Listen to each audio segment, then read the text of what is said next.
Hey everybody, it's Jason Blaha here, and today I want to chat with you guys a little bit about progressive overload as it applies to the non-novice lifter. And this is something I run into, a lot with clients, particularly ones when I prescribe to them things like reps and reserve work for supplemental lifts, and they're like, "Oh, I'm stalling. I'm down to 7 reps on this 5x10," and I'm like, "Well, what? Why? How is that happening?" They're like, "Well, I tried to add weight every single week." You guys see the problem here? Because people have this idea that progressive overload, that in order to see muscle growth, that you have to have regular, extremely regular changes in bar weight, and that's simply not true. And I think the reason people get confused by this is because novice lifters are capable of making enormous amounts of gain in a short period of time. So we see novice programs to where we're increasing the weight every workout and then doing resets, or adding, something like 5 pounds to the bar every single week. And then people start assuming, well, hey, then that's normal. If that's what novices do, that's what we need to all do. And the other problem with that is that people will spin their wheels for a long time, and then they'll get on a linear progression novice program, and for the first time in their life, they'll start making really good gains, including even some of my programs. And then people are like, aha, that's it. I've discovered the secret to gains. No, you've discovered the secret to making your noob gains finally. But that's short-lived. It's very short-lived. And the truth is, when you start looking at the math at all, and you realize that, okay, let's say you're adding 5 pounds to the bar on all these lifts every week as a novice. That's about 20 pounds a month, maybe 10 kilos a month. But how much muscle does a novice gain per month?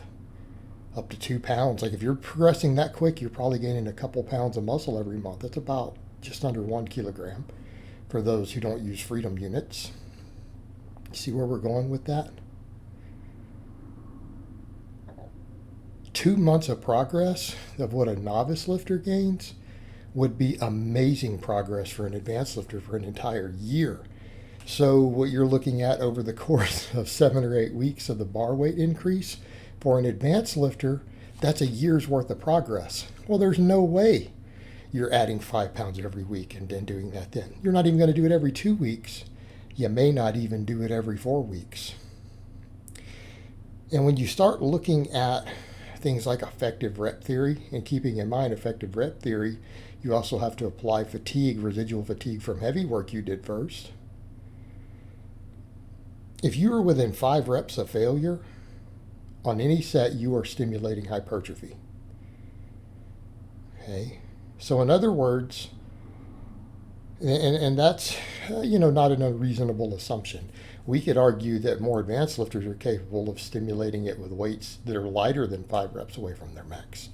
Again, because we're able to, particularly advanced lifters, particularly people with a high neuromuscular efficiency, high neural drive, we may be able to start recruiting adaptations on rep 2 or 3 of a 10-rep set.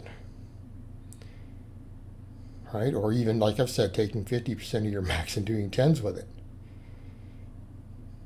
if we've done heavy work first. So when you start looking at it, you realize, well, what happens if you start with a weight that is, about an 11 rep max, and you do several sets of 10 with it? You've stimulated hypertrophy. Do you have to keep adding weight for a little while? No, absolutely not. Absolutely not. Because let's say you gain a little muscle and it turns into something you do for 12 reps. Well, you're still there. You gain a little bit of muscle, and let's say you're capable of 13 reps with that weight, but you're doing sets of 10. We're still in the hypertrophy area. What about you get a little stronger? You can do 14 reps with it, but you're still doing 10. And you're doing multiple sets of this. Well, we're still in that sweet spot. What if you're doing large amounts of volume? What if you're exceeding 10 or 12 sets a week for that muscle or those set of muscles, doing sets of 10 with a weight that you could crank out 13 or 14 with? Well, you're still gaining pretty close to maximum hypertrophy from it. As long as you're getting a decent number of effective reps in there, you're pushing hard, you're contracting hard on every rep. Well, how many weeks could you sustain that? Well, that might go on for several weeks.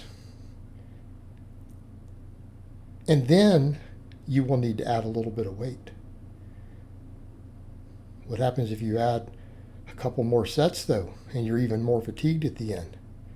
Okay, let's say you've been doing 5 sets of 10, and then you take it up to 6 sets of 10, 7 sets of 10, 8 sets of 10. Well, it's getting much harder on the later sets. We're accumulating more effective volume.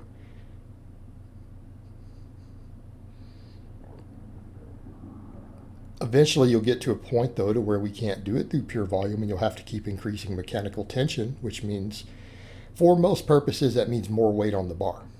Now, mechanical tension can also be increased by simply increasing the range of motion through the points of highest mechanical tension. You go from a straight bar to a buffalo bar for your benching, for example. You could add an inch of range of motion at the bottom in the stretch position of any movement with the same weight, and now we've changed mechanical tension and progressive overload all over again. Even with the same weight. You see where I'm going here? So in other words, we need to have a slow general upward trend in weight on the bar. But you may not have to increase it all the time. You could increase it and then, change exercises as soon as it stalls. Sure, if you wanted, you could. That's also an option. It's a very viable option for your supplemental work, particularly. Okay, but both methods are going to work, aren't they?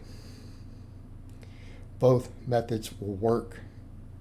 And progressive overload, again, doesn't mean what people think it means. Does it mean, are we getting sufficient challenging reps with sufficient volume, with sufficient mechanical tension? The progressive overload needs to be gradual. It can be slow. It can be over time. It can be plotted over months for more and more advanced lifters. It doesn't have to be, every week I've got to try to add weight to the bar, because you're going to find if you try to go that route, you will need to change exercises every few weeks, no matter what, because you will not be able to sustain it if the sets were challenging to begin with.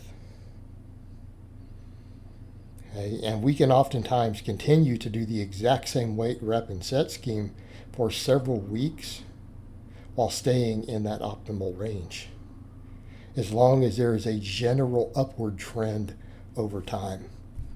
All right, guys, but that's really all I have to say on that today. I hope it's been informative, and I'll talk to you guys next time.